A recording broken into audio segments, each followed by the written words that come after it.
rest of the world catches a cold? Malalim, right?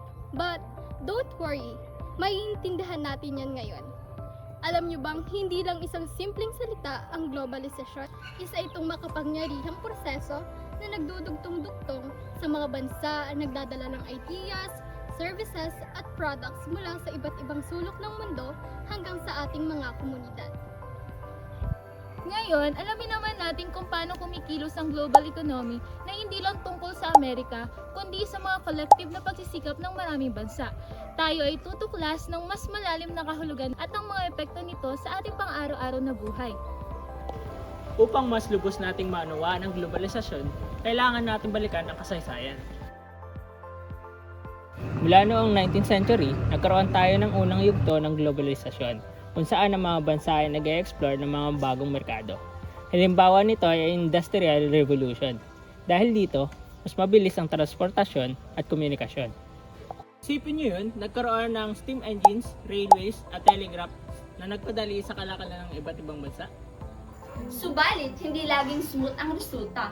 Ang World War I noong 1914 ay nagdulot ng pagbagsak ng global trade dahil sa konflik o pagkakawatak-watak ng mga bansa. Ang mga bansang katulad ng Germany o Italy ay nagpatupad ng self-sufficiency o pagsasarili sa kanilang ekonomiya na nagpalala sa isolationism. Pagkatapos, ay dumating ang Great Depression noong 1929, kung kaya mas naging mas mahigpit ang tariffs. Kagaya ng Smooth Hawley tariff sa US na nagtaas ng tariffs na higit na 20,000 imported goods. Alam mo ang naging resulta? Ang trade ng mga bansa ay bumagsak na 70% at nagkaroon ito ng krisis sa ekonomiya. Pero habang ang iba ay nag-isolate, ang US ay unti-unting bumabalik sa more cooperative stance sa ibang bansa na nagsimula ang pagtutulungan. Ang pagbuo ng Bretton Woods system noong 1944 ay nagbigay daan sa bagong era ng international cooperation at trade na naglayong gawing mas stable ang global economy. Ang sistemang ito ay nag-set ng stage para sa modernong economy. Pagkatapos ng World War II, ang mga leader mula sa 44 na bansa ay nagtipon sa Bretton Woods, New Hampshire, para bumuo ng bagong economic framework na naglalayong muling itayo ang ekonomiya. Isang mahalagang bahagi ng sistemang ito ang pagtatag ng International Monetary Fund o IMF na naging crucial sa pag-stabilize ng global economy. Alam mo ba, ang Bretton Woods system ay naglalaman ng 5 pangunahing elemento. Una, pagtatatag ng par value para sa bawat currency. Pangalawa, pagpapahintulot sa international trade sa mga exchange rates nang walang intervention. Ikatlo, paglikha ng IMF upang i-establish at stabilize ang mga exchange rates. Ika-4, pagtanggal ng restriction sa paggamit ng currency para sa international trade. At panghuli, pagsunod sa US dollar bilang pangunahing currency sa global trade. Ang sistemang ito ay nagresulta sa mabilis na paglago ng global trade at investments. Sa katunayan, ang global trade volume ay lumaki ng higit sa 20% sa unang 5 taon ng Bretton Woods.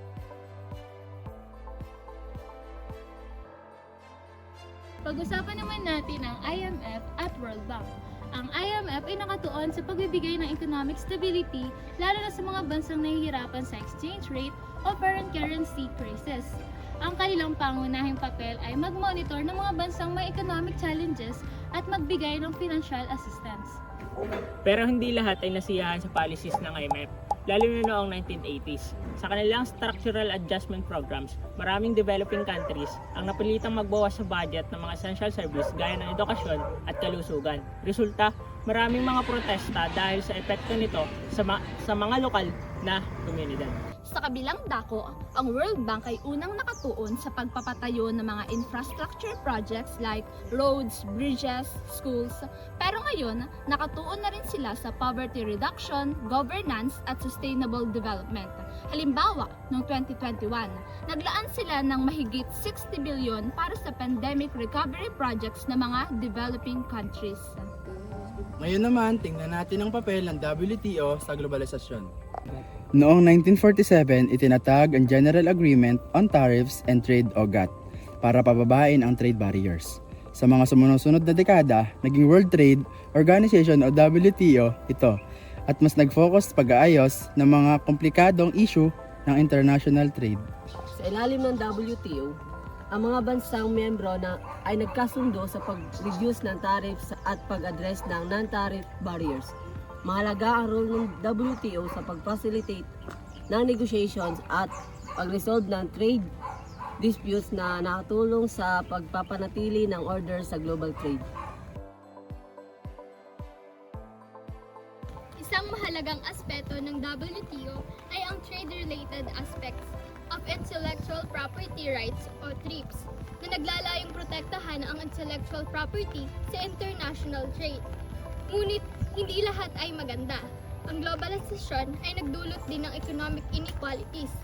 Maraming developing nations ang naghihirapang makasabay sa mga patakaran at pamantayan ng WTO na naging sanhi ng tensyon sa pagitan ng developed at developing countries. Ngayon, pag-usapan natin ang mga kasalukuyang hamon sa globalisasyon. Ang mga pagkakaiba sa pag-unlad ng mga bansa, epekto ng climate change at economic disparities, ang mga isyu na patuloy na bumabalot sa usaping ito. Sa katunayan, ang pandemya ng COVID-19 ay nagbigay diin sa mga systematic inequalities ng mga supply chains. Sa isang report ng World Bank, ipinakita na higit sa 97 milyon na tao ang bumalik sa extreme poverty dulot ng pandemic. Kaya naman, mahalaga ang international cooperation upang harapin ang mga ganitong krisis. Ang mga grassroots movements at ang mga lokal na inisyatiba ay nagsimulang umusbong sa mga komunidad. Halimbawa, ang mga sustainable agriculture programs sa mga rural areas ng Pilipinas ay naglalayong i-promote ang self-sufficiency at maayos na pamamahala sa mga resources. Sa kabila ng mga hamon, may mga solusyon na lumitaw mula sa mga lokal na inisyatiba. Ang market integration ay tumutukoy sa mga proseso kung saan nagkakaisa o nag-uugnay ang mga markets ng ibang bansa. Ibig sabihin, malaya ang daloy ng mga produkto, serbisyo at mga kapital ang salapi sa pagitan ng mga bansa o rehiyon. Isa sa maraming uri ng mga sistema, institusyon, pamamaraan, relasyon sa lipunan, at mga infrastruktura kung saan ang mga partido ay nakikipagpalitan. Habang ang mga partido ay maaaring makipagpalitan ng mga kalakal at serbisyo, sa pamamagitan ng barter, karamihan sa mga merkado ay umaasa sa mga nagbebenta na nag-aalok ng kanilang mga kalakal o serbisyo, kabilang ang paggawa, kapalit ng pera mula sa mga mamimili. Maaari itong sabihin na ang isang merkado ay ang proseso kung saan itinatag ang mga presyo ng mga kalakal at serbisyo. Pinapadali ng mga merkado ang kalakalan at pinapagana ang pamamahagi at mapagkukunan ng nila ang gugulin sa isang lipunan. Ang karamihan sa proseso ng integrasyon ng merkado ay karaniwang pinapalitan ng mga ekonomiya ng regalo at kadalasang gaganapin sa pamamagitan ng patakaran at kaugalian. One of the benefits of market integration is it allows to access a larger pool of customer and suppliers. Ibig sabihin ay mas lumalawak ang market para maibenta ang iyong mga produkto hindi lamang sa lokal, pati na rin pang international. May tatlong uri ng integrasyon sa merkado. Una, horizontal integration. Ito ay pagkuha ng kontrol sa ibang pamilihan na may parehong produkto. Pangalawa, vertical integration. Ang pamilihan ay nagsasama-sama upang makagawa ng pare-parehong aktibidad. Pangatlo, conglomeration.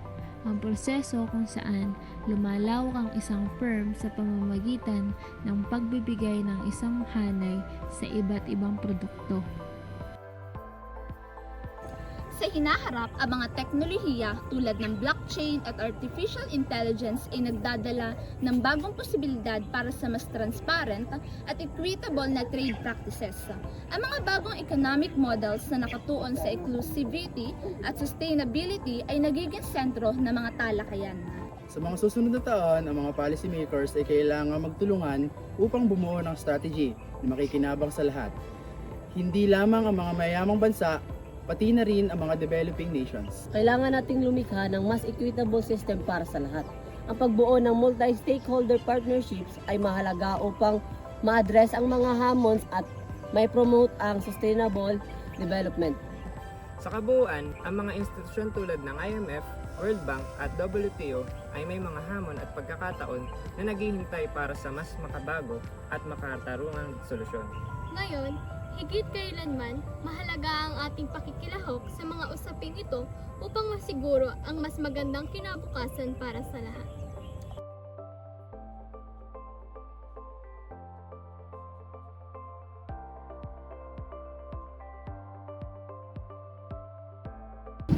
Salamat sa pagsama sa amin sa pag-explore ng globalisasyon. Laging maging informed para aware tayo sa ating paligid. Hanggang sa muli! At mag-ingat tayo